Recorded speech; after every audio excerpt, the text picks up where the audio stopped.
مومنو، تم پر روزے فرض کیے گئے ہیں جس طرح تم سے پہلے لوگوں پر فرض کیے گئے تھے، تاکہ تم پرہیزگار بنو۔ روزوں کے دن گنتی کے چند روز ہیں، تو جو شخص تم میں سے بیمار ہو یا سفر میں ہو تو دوسرے دنوں میں روزوں کا شمار پورا کر لے۔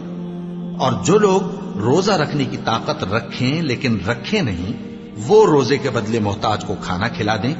اور جو کوئی اپنی مرضی سے زیادہ نیکی کرے تو اس کے حق میں زیادہ اچھا ہے، اور اگر سمجھو تو روزہ رکھنا ہی تمہارے حق میں بہتر ہے۔ روزوں کا مہینہ رمضان کا مہینہ ہے، جس میں قرآن اول نازل ہوا، جو لوگوں کا رہنما ہے اور جس میں ہدایت کی کھلی نشانیاں ہیں، اور جو حق و باطل کو الگ الگ کرنے والا ہے۔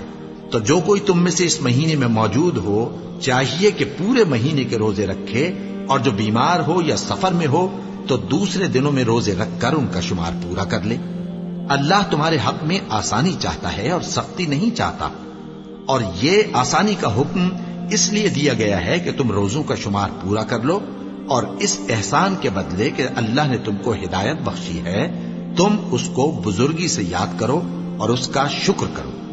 اور اے پیغمبر، جب تم سے میرے بندے میرے بارے میں دریافت کریں تو انہیں معلوم ہو کہ میں تو تمہارے پاس ہی ہوں۔ جب کوئی پکارنے والا مجھے پکارتا ہے تو میں اس کی دعا قبول کرتا ہوں۔ تو ان کو چاہیے کہ میرے حکموں کو مانیں اور مجھ پر ایمان رکھیں تاکہ نیک رستہ پائیں۔